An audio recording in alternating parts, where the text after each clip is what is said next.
ഓം ഹരിശ്രീ ഗണപതയേ നമ. അവിഘ്നമസ്തു. ശ്രീ ഗുരുഭ്യോ നമ. സൂര്യാദി സർവഗ്രഹേഭ്യോ നമ. 2025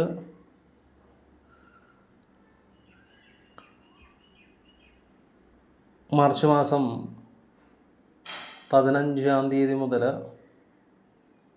2025 ഏപ്രിൽ മാസം 13-ാം തീയതി വരെയുള്ള മീനമാസക്കാലം എങ്ങനെ മകീര നക്ഷത്രത്തിൻ്റെ 2ാം പകുതി ചേർന്ന തിരുവാതിര, പുണർത്തിൻ്റെ ആദ്യ മുക്കാൽ ഭാഗവും ചേർന്ന മിഥുനൻ രാശിക്കാർക്ക് അഥവാ മിഥുനക്കൂറുകാർക്ക് ഈ മീനമാസം എങ്ങനെയെന്ന് നോക്കാം. ആദിത്യൻ മീനത്തിലും ചൊവ്വ മിഥുനൻ രാശിയായ ജന്മരാശിയിലും, എന്നാൽ ഏപ്രിൽ മാസം 3-ാം തീയതിക്ക് ശേഷം കർക്കിടകത്തിലേക്കും, ബുധൻ മീനത്തിലും, വ്യാഴം ഇടവത്തിലും, ശുക്രൻ മീനത്തിലും, ശനി കുംഭൻ രാശിയിലും, എന്നാൽ ശനി മാർച്ച് 29-ന് ശേഷം മീനത്തിലേക്കും സഞ്ചരിക്കുന്ന കാലം.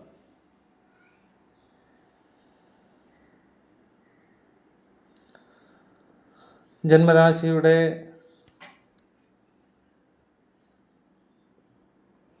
പത്തിൽ സൂര്യൻ നിൽക്കയാൽ മീനമാസം പൊതുവെ എല്ലാ കർമ്മങ്ങൾക്കും അഭിവൃദ്ധി ഉണ്ടാകും. കോടതി മുഖേനയുള്ള കേസ് വഴക്കുകൾ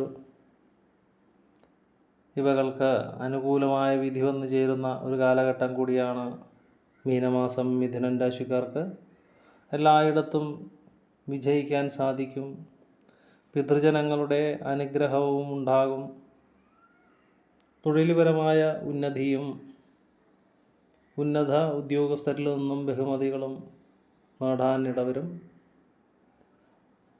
തൊഴിൽ അന്വേഷിക്കുന്നവർക്ക് ഉചിതമായ തൊഴിൽ കിട്ടാനും ഈ മീനമാസം മിഥുനൻ രാശിക്കാർക്ക് സഹായകരമാവും. ചൊവ്വ ജന്മരാശിയിൽ നിൽക്കയാൽ അഥവാ മിഥുനൻ രാശിയിൽ തന്നെ കുജൻ സഞ്ചരിക്കയാൽ ഏപ്രിൽ 3-ാം തീയതി വരെയുള്ള സമയം ശരീരത്തിന് ക്ഷതമോ മുറിവോ ചതവോ അഗ്നിയിൽ നിന്നും ഭയമോ ഉണ്ടാകാൻ ഇടവരും. സൂക്ഷിക്കണം. കുടുംബത്തിലെ ചില നിസാര കാര്യങ്ങൾക്ക് വഴക്കുണ്ടാകാൻ സാധ്യത വന്നു ചേരുന്നൊരു കാലഘട്ടം കൂടിയാണ്. ഏപ്രിൽ 3-ന് ശേഷം കുജൻ കർക്കിടകത്തിലേക്ക് അഥവാ മിഥുനൻ രാശിയുടെ 2-ലേക്ക് മാറുമ്പോൾ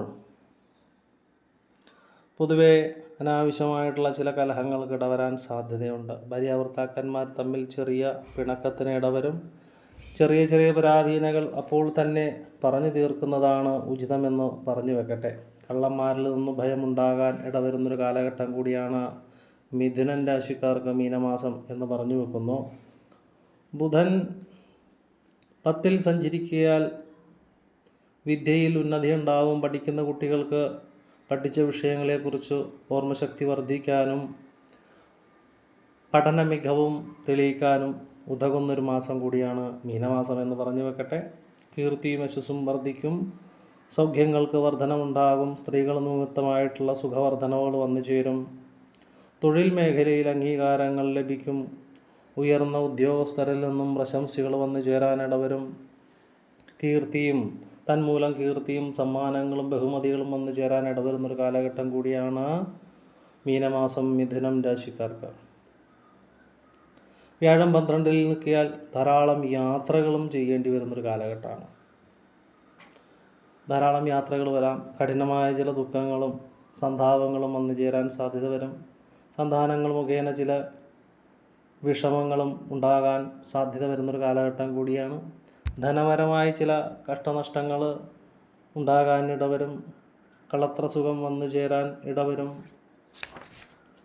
10-ൽ ശുക്രൻ മിഥുനൻ രാശിയുടെ അഥവാ മിഥുനൻ രാശിക്കാർക്ക് അതിൻ്റെ 10ാമത്തെ രാശിയായ മീനൻ രാശിയിൽ ശുക്രൻ സഞ്ചരിക്കുന്ന കാലമാകിയാൽ അല്പാൽപ്പം കലഹങ്ങൾക്കിടവരും. സ്ത്രീകൾ നിമിത്തമായ ചില മാനഹാനി വന്നു ചേരാൻ ഇടവരും. എന്നാൽ തൊഴിലിൽ ലാഭമുണ്ടാകും. സൽകീർത്തി ഉണ്ടാകും.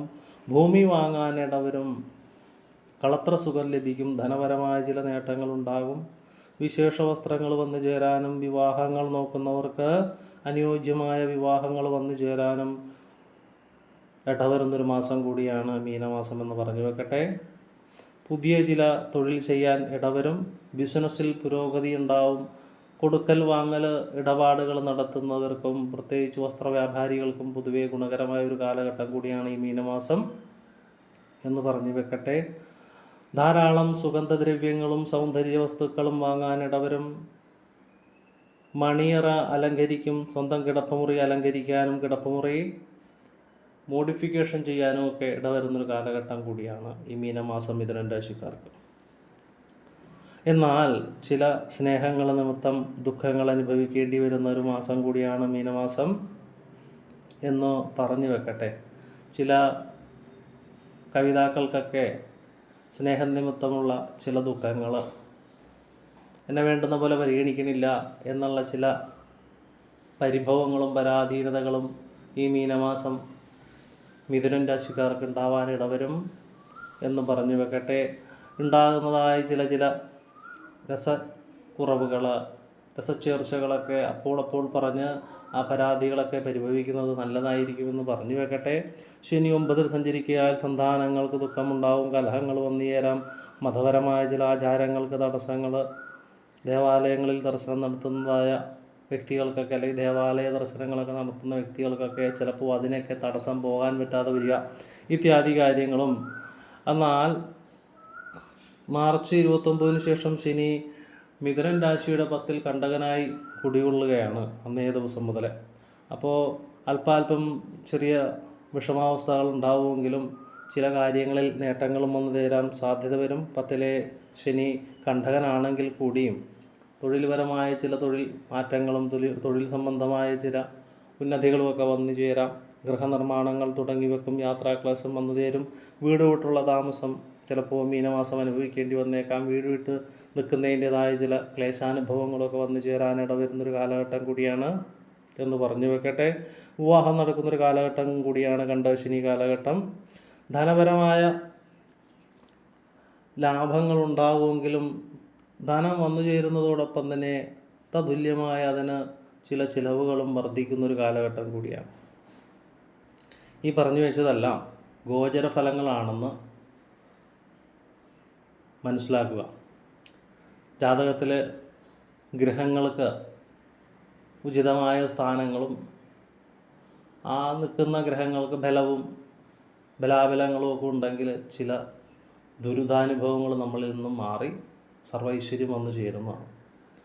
ജാതകങ്ങളൊക്കെ പരിശോധിക്കുന്നതിന് വേണ്ടിയിട്ട് മുകളിൽ കൊടുത്തിട്ടുള്ള വാട്സാപ്പ് നമ്പറിൽ ജനന സമയം, വർഷം, മാസം, തീയതി മുതലായവ അയച്ചു കഴിഞ്ഞാൽ കൃത്യമായി നോക്കി ജീവിത സാഹചര്യങ്ങളിൽ ഏതെല്ലാം കാലഘട്ടം എന്തെല്ലാം ശ്രദ്ധിക്കണം എന്നെല്ലാം മനസ്സിലാക്കി ഇപ്പോഴുള്ള ദശാസന്ധിയും ദശാസന്ധിക്ക് പരിഹാരമെല്ലാം ചെയ്തു പോയാൽ തീർച്ചയായിട്ടും മാറ്റങ്ങളുണ്ടാവും എന്ന് പറഞ്ഞു വെക്കട്ടെ.